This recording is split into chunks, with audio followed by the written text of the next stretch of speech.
Good day, everybody, and welcome to our third virtual meeting for Methods of Research. For today, the topic is divided into two parts. The first part is formulating and clarifying the research topic that's essential for the preparation of chapter one of the research. And part two is critically reviewing the literature, and that is significant in preparation to chapter two of the research. Before anything else, let's put ourselves in the holy presence of the Lord. Let's pray.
By the end of the first part, you should be able to generate ideas that will help in the choice of a suitable research topic, identify the attributes of a good research topic, turn research ideas into a research project that has clear research question and objectives. Okay, let me just check if we are properly recording. All right, hopefully. Let's go back. All right, formulating and clarifying our research topic is actually a very important step in the research process.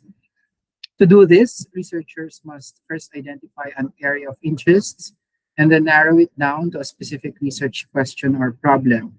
So this involves conducting a thorough literature review to determine what has already been studied in the field of the expertise of the researcher and identifying any gaps in the existing research.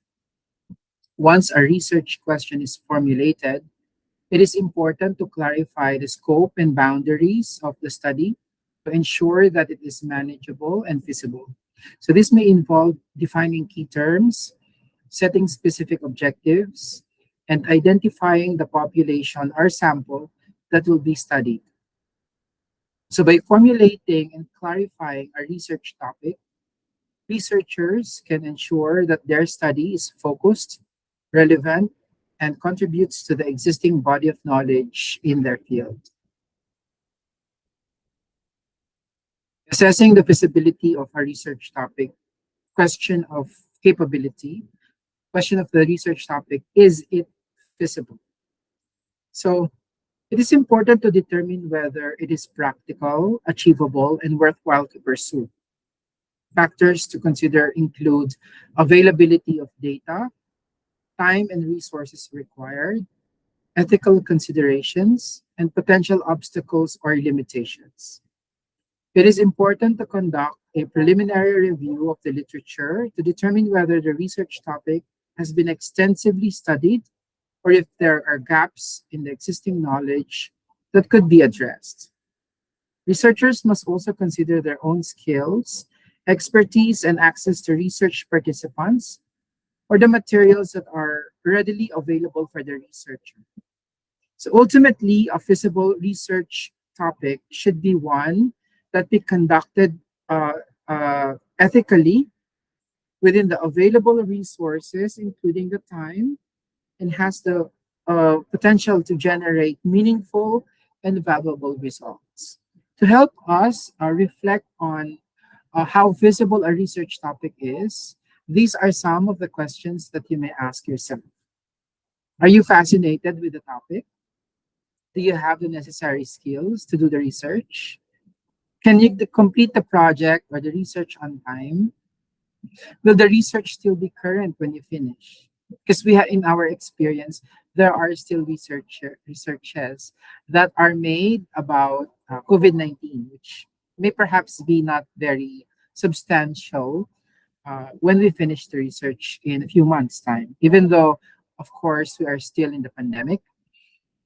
Another question is, do you have sufficient financial and other resources? And will you be able to gain access to the data? Okay. Attributes of a good research topic. Okay, a good research topic should have several attributes to ensure that it is meaningful, relevant, and feasible.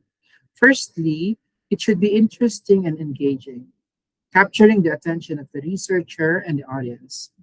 Secondly, it should address a significant and relevant research problem or gap in your body of knowledge or existing knowledge.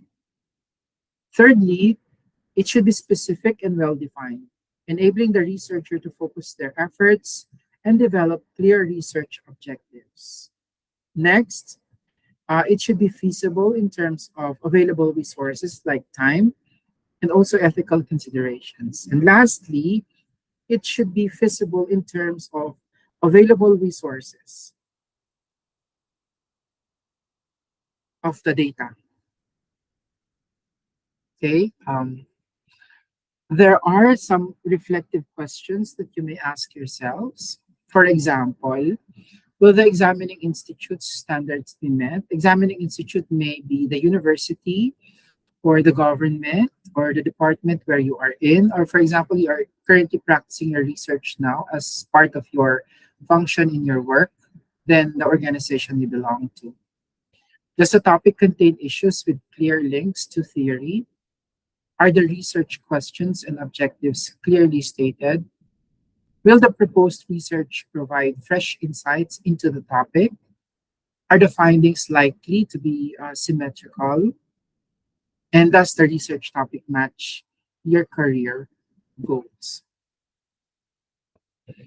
So basically, you also can ask yourself or reflect on, does the topic really clearly to an idea that you were given? So last time, I think I gave you an application, a website. It's perplexity.ai, wherein it can give you an idea of what are the topics that are researched in accordance or in line with your discipline or expertise. Possibly your organization had given you a topic of research, topic for you to research on. Generating research ideas, I have already given you an example, like the use of perplexity.ai or any AI application that can give you an idea of the topic. Others are the following: rational thinking, creative thinking, searching the literature, scanning the media, brainstorming or brainwriting. Let me just go back here. and then stay in a call. All right. Scanning the media, brainstorming or brain writing if you are brainstorming online, brain writing, relevance trees, exploring past projects, discussion, and keeping ideas in a notebook. So, rational, cause and effect, rational thinking.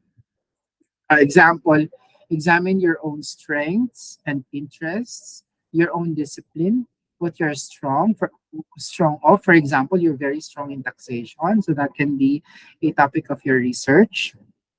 Looking at past project titles, we have online and offline libraries. We have a graduate school library at the university. And at the same time, we also have databases, subscription of our library to certain databases like ProQuest, etc. Discussion with your peers, searching the literature, and scanning the media, websites, and other media like magazines can be printed or can be online as well. Creative thinking from your own, your own idea, your own creativity, or from your own understanding, or what you would like to investigate on. So, for example, for myself, I keep a notebook of ideas. So I just write whatever I think about.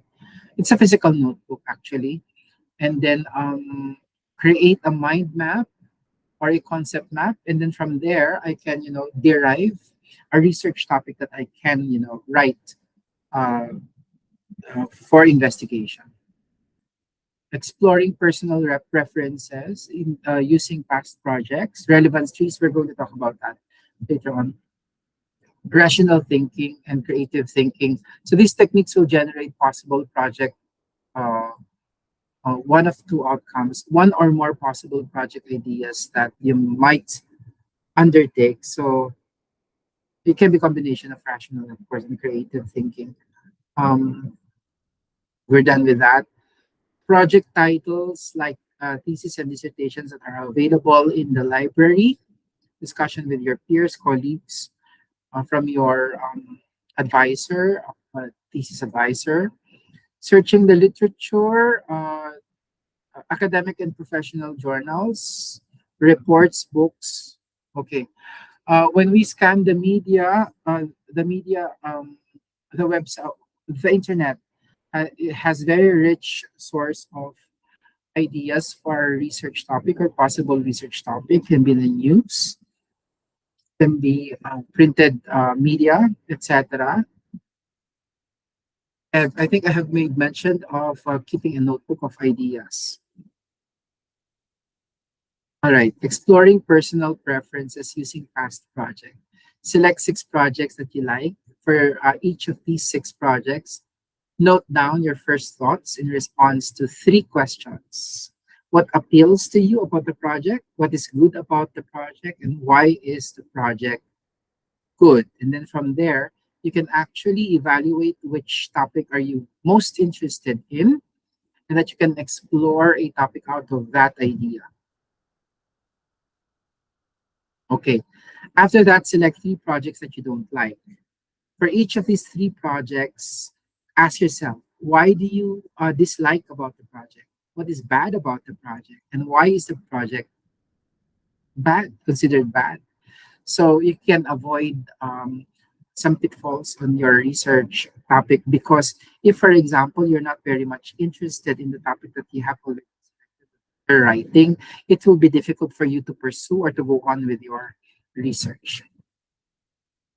Okay, relevance tree, you start with a broad concept from which you generate further, usually more specific topics. So each of these topics forms a separate branch from which you can generate further, more detailed sub-branches.